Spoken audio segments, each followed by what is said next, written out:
So I'm not like a Zack Snyder apologist or anything like that. I think he's actually pretty talented. I know that's crazy. A lot of people like hating on him and dunking on him right now, especially even with the first Rebel Moon not being that great, generally as received by the public, I would say. I think Zack Snyder is talented in certain areas, and I don't know if it's, due to studio interference or too much free reign when his projects seem to be kind of like controversial, if you will. Although they've always kind of been that way, yet people still watch his movies, or people still pay him to make movies. Whichever camp you fall into, it's fine with me.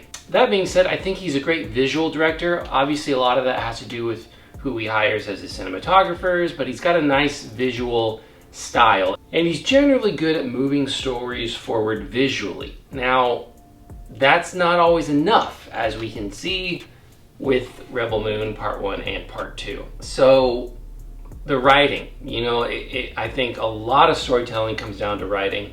Now, he didn't write this completely by himself, so I'm not saying he's not to, blame at all if you don't like the story or the writing, but there's other people involved. So, again, I don't know where all the issues lie in terms of the overall outcome of the film and execution and the reception of it. Now let's talk about the movie. It's not really a movie to me. I mean, it is, but they call it Part 2, which makes sense, but at the same time, I watched it and I thought the whole time, especially by the end, I was like, there's not much here.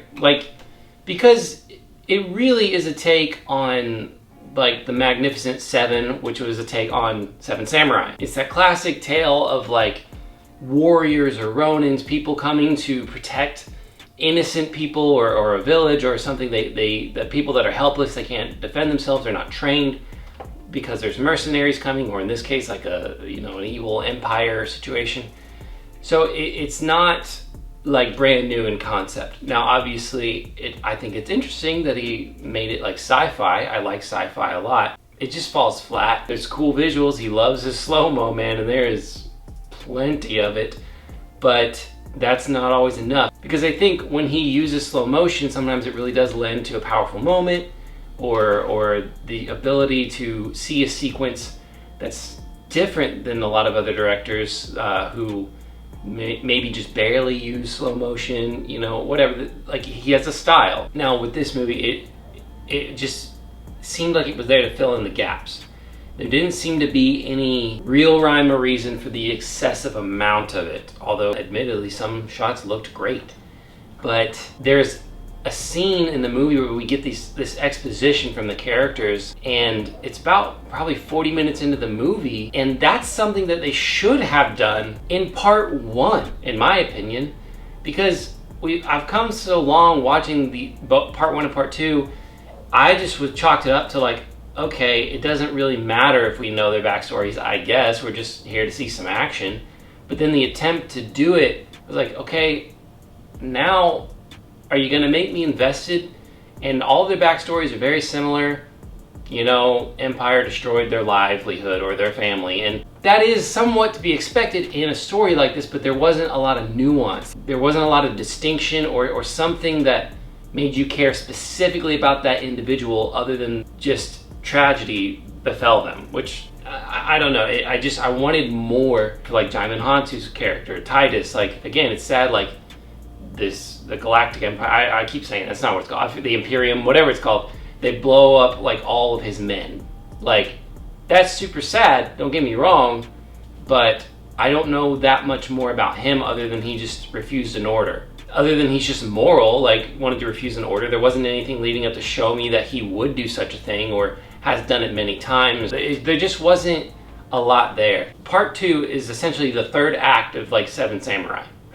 It's just training the villagers and fighting off the enemy. That's all it is. So there's not really a story, it's just a big action sequence. Even with the exposition of the characters, we don't find that much more.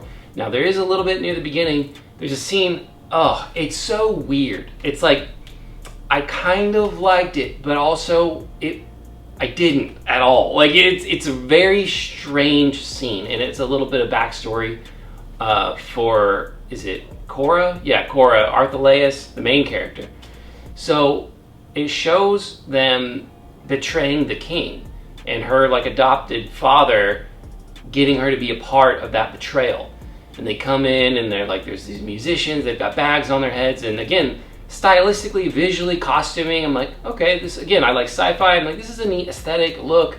I like the fact that they're a king and a queen versus an emperor or a president or something, you know, this royalty. I forget what it's called, it's called the mother world, so it's like the high king, whatever they're called. And so this is the part where they betray them and their daughter, again, I think kind of interesting concepts, but just not fully executed or explained. I don't need to watch 3 to 6 movies for you to explain something small to me, like the princess. So the daughter of the king and queen, she's apparently like magic somehow.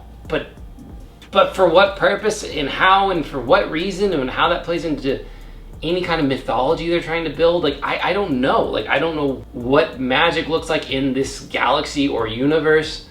Or again, if she's got some kind of divine nature about her. There's not really much else to talk about. They go and they harvest some grain, lots of slow motion grain harvesting, and they do some more grain harvesting. They dig some trenches, and then they move grain into a building where they're gonna be so that the bad guys don't blow up the building with the grain in it and they're gonna hide. There's not really a good explanation of why this grain or this planet belt or whatever the heck it's called is so important. I'm not saying it isn't. There's just no explanation for it. It's like these guys, they travel like across galaxies and they've got all these planets under their control, and it's grain. And it's like on the mother world or whatever, it's like, is the planet just like so messed up that they can't produce their own crops of anything? It just seems like a huge jumbled mess. They've got superior weapons, and I'm all down for an underdog story. I'm all down for like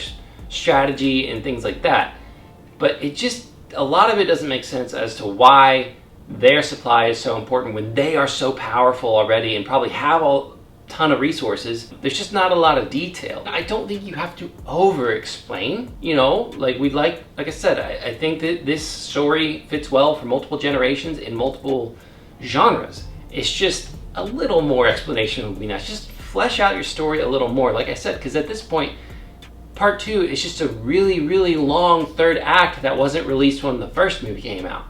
It doesn't really feel like a movie. Some of the action is okay. The choreography is really frustrating to me. Some parts of it I think are really cool, and I appreciate that Zach, even though it doesn't work out in his favor, he doesn't do a ton of like shaky cam or a ton of like close-up stuff. You get to see the hero move and use their, you know, athleticism and their martial arts prowess or whatever they were trained by the fight choreographers. That's cool. But the blocking's not always good. You've got, you know, guys just kind of, you can tell they're waiting for their turn to jump in. So when someone's fighting like 10, 15 guys, it just looks like they would be crushed. Otherwise, everyone that they're fighting is just a complete imbecile, you know? So I think that could be better with a little bit better choreography and a little bit better blocking, so you're not, more often than not, catching guys just kind of waiting for their turn to jump in and fight. You know, what's weird is we want to see stuff like that. We want to see a hero take out 10, 15 people. But when you have a wide shot and you see them all waiting around, then we're like, oh my gosh, that's unrealistic. But if you do different angles, if you know, occasionally have a wide, if you do a medium, if you turn the camera, if you, again, just slightly move the angle a little bit so that this guy that is off to the side, you don't see him for a second, it gives you the illusion that our hero is just moving fast and is just like purposefully moving about in a way to where they can't attack that person all at one time. So again, I don't know if that was a Zach issue, a DP issue, a fight choreo issue, but it just happened too much, and so that's a little annoying. I think the sword fight between Arthaleus and the bad guy, I forget his name, their sword fight was kind of cool. I like the fact that they were like having a fight inside the ship as it was falling, so they were like sliding and like sword fighting while it was like, that's a cool concept. Some of that choreography just was rough. Some of it looked cool, but some of it is just like, it's obvious that you're struggling with working on a decline and you're just trying to get the punch in at the right time, so it didn't flow very well, or it didn't look like it had a lot of power to it. And to each his own. If you liked it, cool. Like I'm not saying it's the worst fight scene I've ever seen. I've seen some pretty bad ones, but it's just, it's difficult when I know what these filmmakers are capable of. Like I said, I think Zach has made films that have great action scenes, that have a really good choreography, and it's never going to be perfect. I'm a little bit nitpicky because I'm a martial artist. I feel like ultimately I didn't really connect with the characters. There wasn't really much of a story. There were visually certain things in terms of costuming, the production design of the ships, you know, and the color tones, and even the way that the sky looked at night, the celestial bodies and the stars. Like, that stuff looked cool to me. It looks cool, but I want to know more. Like, if I'm going to be invested in this, it's going to be like a fandom, which I don't know if it really will be, even though they say they plan to make 6 or so of them. You're going to need way more story, and not just, and that doesn't mean adding another, you know, 7-10 characters. It means like add some characters that have some depth that we can connect to, that we learn about through the scenes, that it's not just occasional exposition scenes that are super drawn out in their dialogue. That was another issue I had with that exposition scene. It was like every person told their piece and it took them like several minutes each. And in reality, the simplicity of their little backstories, it's like could take all of you like 30 seconds. It's like super simple. It's like, oh yeah, I did this thing and the Empire destroyed my family, and so I've been on the run and now I'm here. Like, that's how long it should take every single one of them, but they just draw it out and it's just it's boring.